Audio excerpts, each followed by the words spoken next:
ಪ್ರಗತಿ ಚಾನಲ್ಗೆ ಆತ್ಮೀಯವಾದಂಥ ಸ್ವಾಗತ. ಇಂದಿನ ಗೋಧಿ ಕಾಳಿನ ಮಾರುಕಟ್ಟೆಯ ಬೆಲೆಯನ್ನು ಅಂದಾಜು ಬೆಲೆಯು ನೋಡ್ಕೊಂಬರೋಣ. ಇನ್ನು ಯಾರು ಹೊಸದಾಗಿ ನಮ್ಮ ಯೂಟ್ಯೂಬ್ ಚಾನಲ್ ನೋಡ್ತಾ ಇದ್ದರೆ ತಪ್ಪದೇ ಸಬ್ಸ್ಕ್ರೈಬ್ ಆಗಿ.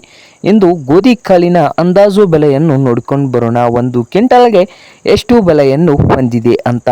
ಇಂದು ವಿಜಯಪುರದಲ್ಲಿ ಒಂದು ಕ್ವಿಂಟಲ್ಗೆ ನೋಡೋದಾದರೆ ಒಂದು ಕ್ವಿಂಟಲ್ಗೆ ಗೋಧಿ ರೇಟ್ ಬಂದು ಅಂದಾಜು ಬೆಲೆ ಬಂದು 2,000ದಿಂದ ಹಿಡಿದು 3,400 ರೂಪಾಯಿವರೆಗೆ ಒಂದು ಕ್ವಿಂಟಲ್ ಗೋಧಿ ಕಾಳಿನ ಬೆಲೆಯನ್ನು ಹೊಂದಿದೆ.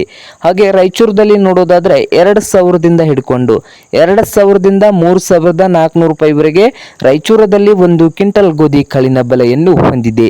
ಹಾಗೆ ಸೊಲಾಪುರದಲ್ಲಿ 2,600 ರೂಪಾಯಿದಿಂದ 3,800 2,600 ರೂಪಾಯಿದಿಂದ 3,800 ರೂಪಾಯಿವರೆಗೆ ಸೊಲಾಪುರದಲ್ಲಿ ಒಂದು ಕ್ವಿಂಟಲ್ ಗೋಧಿಯ ಬೆಲೆಯನ್ನು ಹೊಂದಿದೆ. ಹಾಗೆ ಇನ್ನೊಂದು ಮಾರುಕಟ್ಟೆ ಸಾಂಗ್ಲಿಯಲ್ಲಿ 2,800ದಿಂದ 4,200 ರೂಪಾಯಿವರೆಗೆ ಒಂದು ಕ್ವಿಂಟಲ್ ಗೋಧಿಯ ಬೆಲೆಯನ್ನು ಹೊಂದಿದೆ. ಹಾಗೆ ಇನ್ನೊಂದು ಮಾರುಕಟ್ಟೆ ದಾವಣಗೆರೆಯಲ್ಲಿ ನೋಡೋದಾದರೆ 2,600ದಿಂದ 3,200 ರೂಪಾಯಿವರೆಗೆ ಒಂದು ಕ್ವಿಂಟಲ್ ಗೋಧಿಯ ಬೆಲೆಯನ್ನು ಹೊಂದಿದೆ. ಹಾಗೆ ಗೋಧಿಯ ಮೇಲೆ ರೇಟು ಡಿಪೆಂಡ್ಸ್ ಆಗಿರುತ್ತದೆ ನೋಡಿ ರೈತರೆ. ಹಾಗೆ ಸರಿಯಾದ ರೇಟಿಗಾಗಿ ಮಾರುಕಟ್ಟೆಗೆ ಭೇಟಿ ನೀಡಿ.